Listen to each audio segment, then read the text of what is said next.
Hey girl, you're welcome back to my YouTube channel. My name is Gloriana Ayeletete. I'm a wife, a mom, a public health practitioner with interest in maternal and child health. If you are new here, you're so welcome.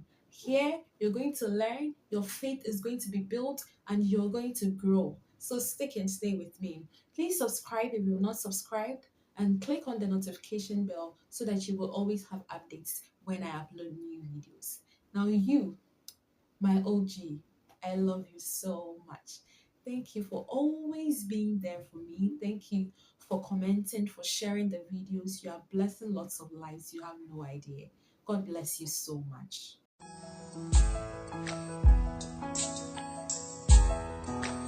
In today's episode, we are going to talk about expectations of society from a married girl. Yes, you know, we live in a society where when you get married as a young girl, a lot of people expect so much from you. People are expecting so many things that sometimes you don't even know they are expecting from you. For instance, the moment you get married, they are what we call the womb watchers. They'll just be watching you, expecting that in the next month, 2 or 3, you should get pregnant.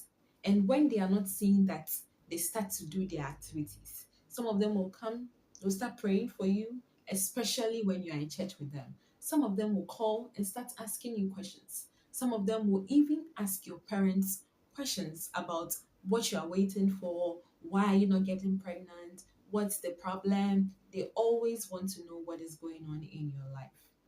Come close. This is why I'm here to tell you that you should not be perturbed by anything of that sort. You know why? Because your marriage is yours.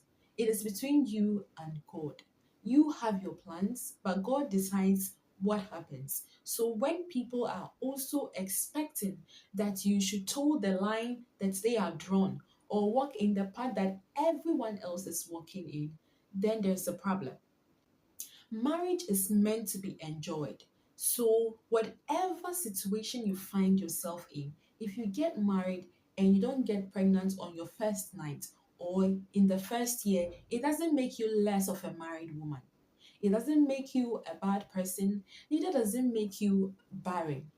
So many people go about saying so many things, asking many questions. For all you know, that young girl may be experiencing something health wise, or it's just not her time. We need to understand that sometimes some of these things are not intentional. But our society does not see things that way.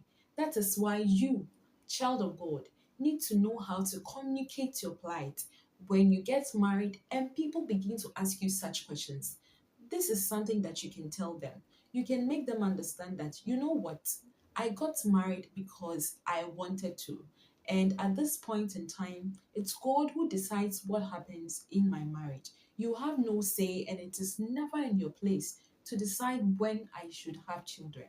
So please, kindly stay in your lane whilst I stay in mine. Respectfully. Then you walk away. Because sometimes these comments can be very annoying, especially if it's coming from the religious people. Always insisting that, you're a young girl and you just got married and you should have children so that your husband does not go behind you, blah, blah, blah, blah, blah. You need to be strong and firm. You need to know what your goals are before you settle down with your partner. You had goals, right? You had decisions you made. For instance, I decided that I want to have some form of knowing between my husband and I in the first year before we start having children. Well, we were not actively preventing childbirth. So, in the ninth month, thereabout, then I conceived. It's totally fine. You need to have plans. Both of you and your partner, sit down, discuss, and decide what you want as a couple. That way, when people begin to come at you with some of these questions, you will have a unified mindset to know how to answer such people. Because it can be very daunting, especially when it's coming from in laws or it's coming from your own family members when they start to ask you some of these questions. That is how people get depressed, people are anxious, and they start to do all sorts of things that is not helpful to even their health. People start roaming from one hospital, one herbalist to the other. They're just going from place to place trying to seek answers. But the body does not like stress. Even your hormones does not like stress. So the moment you start stressing yourself, you start to overthink and worry. It's never going to happen. When you are relaxed, your mind is off it, and you're just enjoying life. That is when your beautiful miracle is going to appear.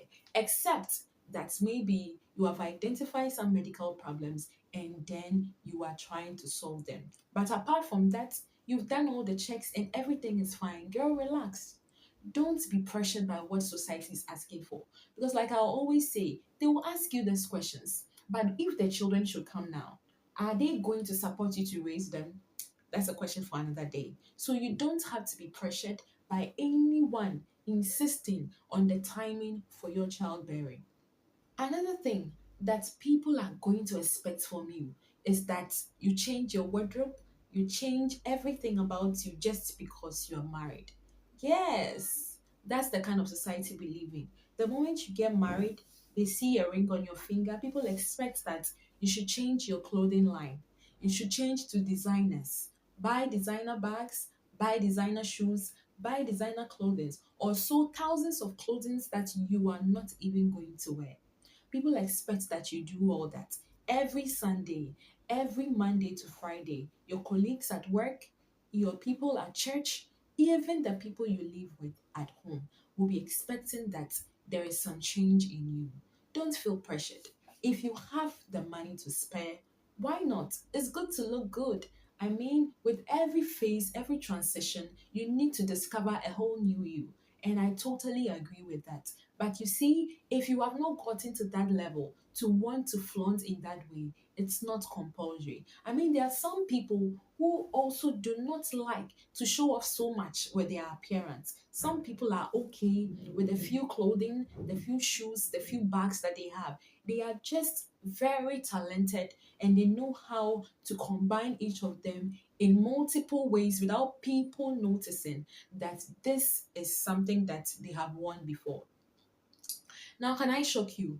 There are some people who know every clothing item that you have. Yes. So that if you are going to be worried about those people, and because of them, you want to be buying every time, you want to be changing everything, girl, you are going to break down.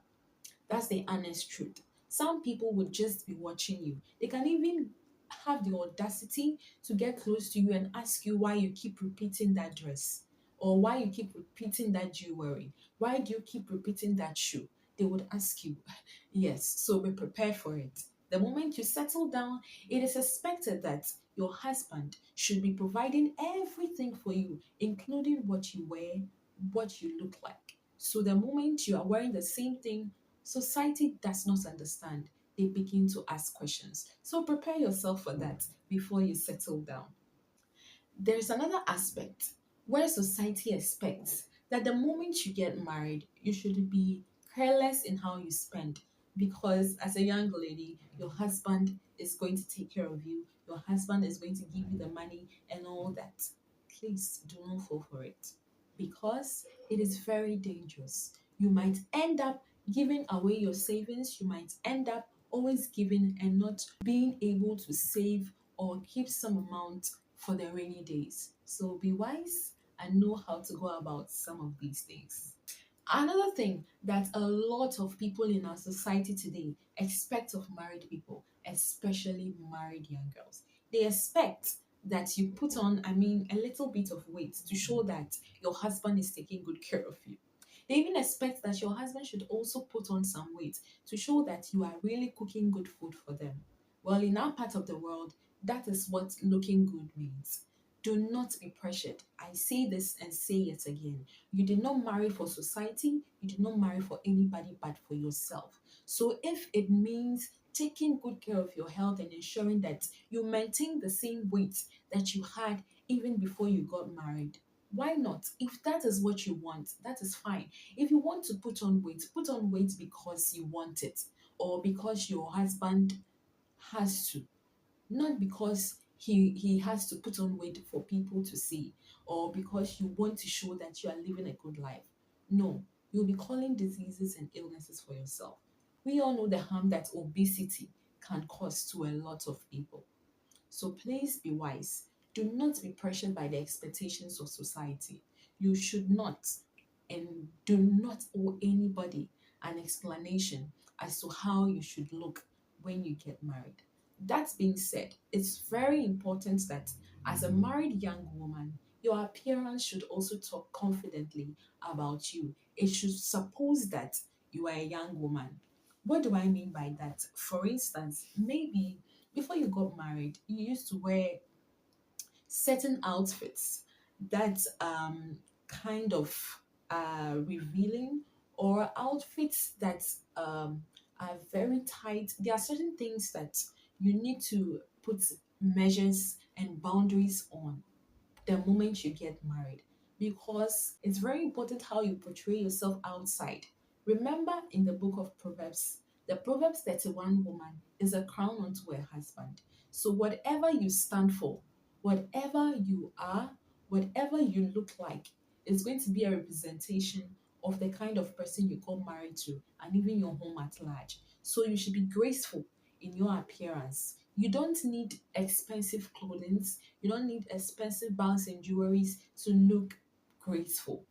You can combine whatever you have, but make sure that you are representative of the kind of godly home that you have. That is how people will see you, and they will also want to have a godly home, because that's the best there can be. There is no other place where you can do marriage better than in God.